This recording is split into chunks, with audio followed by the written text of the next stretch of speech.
Welcome to RyLee's Roost. People tell me they have quite a hoot, and there's just no way of knowing who will stop on by and say hi. Well, every morning when the sun comes up, you'll find me with my coffee cup, heading out back, guitar all tuned up. I got another idea to be made up in a song in the shack in the back. All right, well, welcome back to the shack in the back, my little RyLee's Roost. And I'm sitting here with my husband, for one, but a great friend and his boss. Oh, come on now. Well, I'm the boss, but... You are really the boss. This is very true. Terri Clark, thank you so much for joining us. You're in the welcome. Shack. It's great to be here. The shack in the back. The shack in the back. This place is awesome. Oh, thanks. It's great to have you. And we're going to play one of your songs in a little bit here, but I just wanted to have a chat with you and, find out the whole, when did you come to Nashville? When did I? A long time ago, Riley. Well, just 10 long years time ago. No, I came to Nashville in 1987. Yeah. I graduated from high school in 86 and just... my mom and I mean, a lot of the local musicians around Madison, where I was from, I played a lot of shows with them and, played at the local legions and stuff like that and entered talent shows. And a lot of them told my mom, you need to get her to Nashville when you can. They were older and they regretted not making a go out of it in Nashville when they were younger. So that's exactly what we did. We were just naive and as could be and just thought that everything was going to happen overnight and came on down here and so it didn't. Your mom packed you up and you came Yes. down. So you started at Tootsie's right when you arrived, basically. Yeah. You plugged in. Well, that was what I thought the big break was. You see, someone was surely going to walk by or walk in and I was going to get my record deal within weeks, which did not happen. Lower Broadway at the time was a war zone. There were peep shows and adult theaters and pawn shops and other kind of shops that start with a P and all kinds of stuff. And, it wasn't what it is now. It wasn't the glorified neon, it's like Mardi Gras down there now and it's a tourist central. But Lower Broadway had kind of gone to the skids a little bit. And so I only played during the day. It was a very dangerous place to be at night. Right. But I would take the bus down there and walk in there. But at the time that I had first gone in to do the tourist thing, there was a guy singing and there were maybe 3 people in the place. And I asked him if I could get up and sit in because my mom and her friend were still in town before my mom went back to Canada. And he got me up and I just sat there for like 3 hours and played. And for some reason, and they had the door open because they didn't have AC on or didn't have it then or something. And people started to file in and the place filled up, so they offered me a job. Is this the guitar you were playing then when you first started Yes. Tell me about it. This is the Martin guitar this is the first really nice guitar I ever got. And my dad bought it for me for my 16th birthday.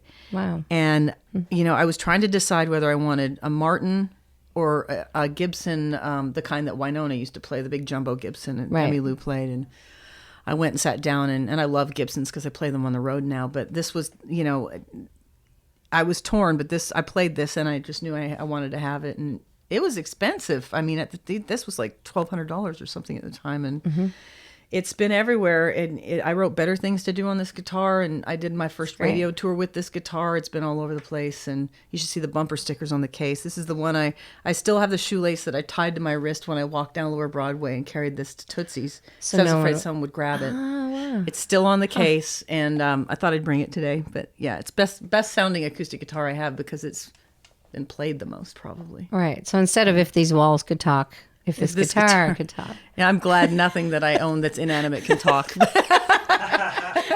So there's no way of knowing back then when you started, you'd get all the way to where you are now. I mean, you're a member of the Grand Ole Opry. Oh, stop it. You have several awards you've won over the years. You've accomplished a lot of great things and you've gotten to see the world, really. Do you have an absolute favorite road story or crazy road story? Oh my gosh. One that you'd want to share? Well, I have so many. Yeah. There have been so many great times. I mean, and I've been on the road so much that a lot of it does blur together after a while. But, you remember a lot of your firsts a lot. Like I remember the George Strait tour that I did, my very first foray into being thrown in front of thousands of people a night from not even having a band, because I always did a single act, I was always like just showed up with my guitar places. And when I got a record deal, they're like, well, I guess you're going to need to put a band together. So they put this band together for me, basically. And I was like, wow, an electric guitar. Wow, this is awesome.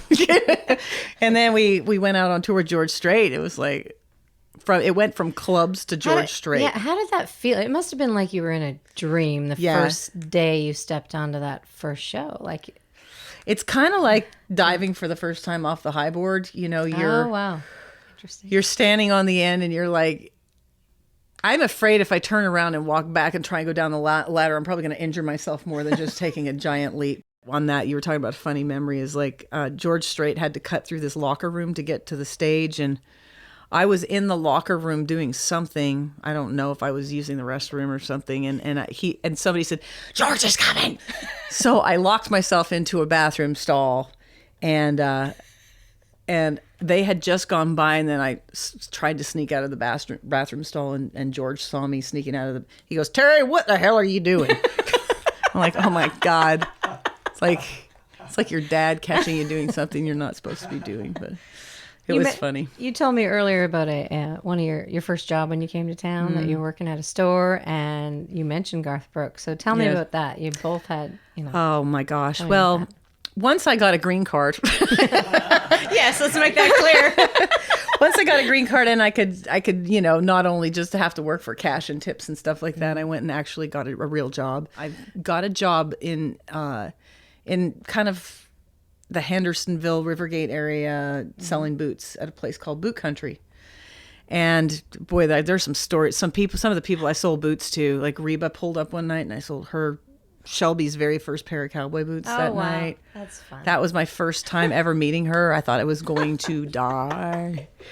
Johnny Cash walked in. I still remember his shoe size. I said, Johnny Cash walks in, right? And it's just me and Johnny Cash in the store. Wow. I peed my pants. I walk up to Johnny Cash. Passed out. I tried not to act like I knew. What size are you looking for? I'm a 13D. I was like, oh my God. I thought I was going to throw up. Yeah. So anyway, we found him some boots. Guess what color they were? Black. Yeah. But there are some great stories about that, just working there, that are wonderful. And the guy who hired me, Ed Smith, also owned another boot store called Cowtown Boots back in the 80s. And he hired Garth Brooks and his then wife, Sandy Brooks, to work at Cowtown Boots as salespeople when they first came to Nashville.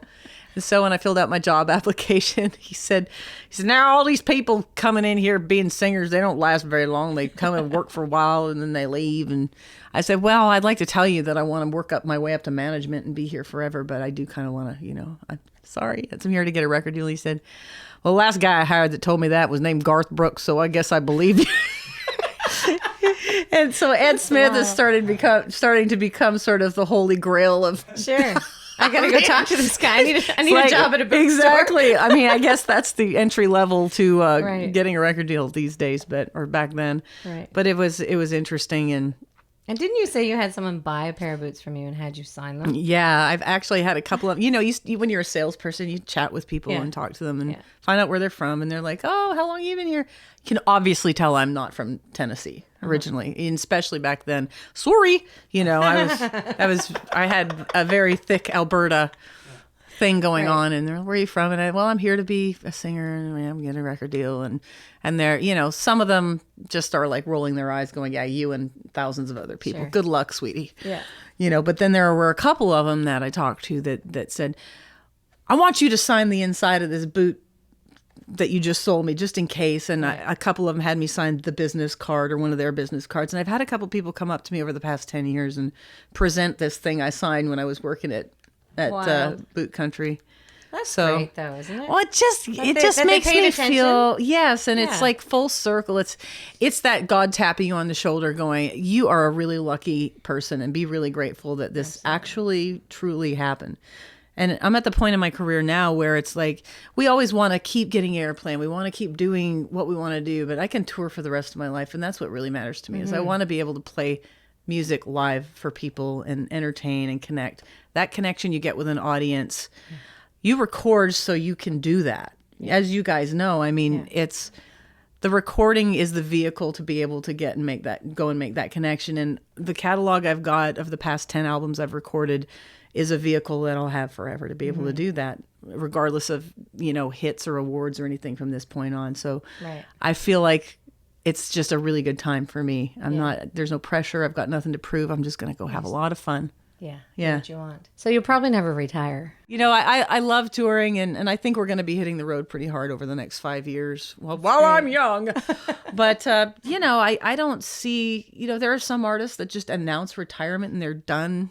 And then there are the Willie Nelsons and the Bonnie Raitt's of the world. And I don't see myself doing 100 shows a year when I'm 80, but I don't ever see going, I'm retiring, making some big announcement. As long as people are still willing to pick up when I'm putting down and there are, butts in the chairs when we walk out, I'll be there. I'll show up, because it makes me feel good. Well, from one Northern girl to another, you want to play your song? Absolutely. Absolutely. Well, thank you for coming to the Shack in the Back here today and hanging out with us. It's always a good time. 1, 2, 3, 4.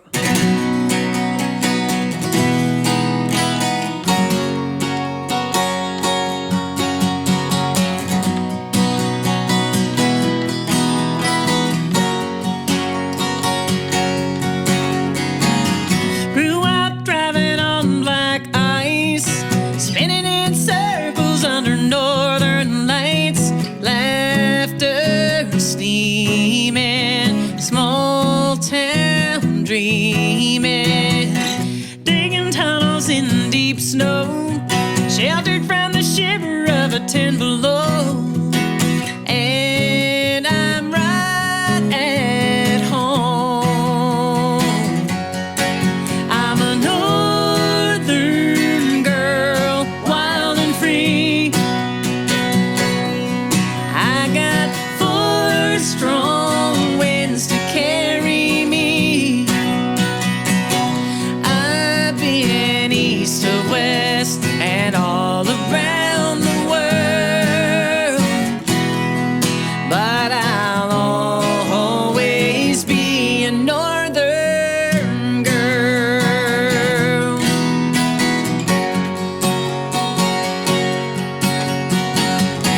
Little cottage on a big lake, sunshine would be ashamed to waste. Warm days won't last, come and go fast. Bonfire in the moonlight, the people I've known all of my life. That's where I belong. I'm a northern girl, wild and free. I got 4 strong winds to carry me.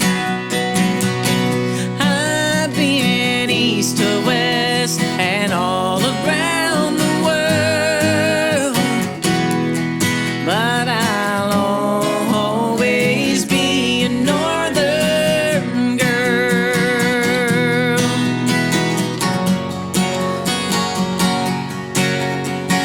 Where I come from, what I'm made of, where I wanna be. You can take me out of there, but you can't take it out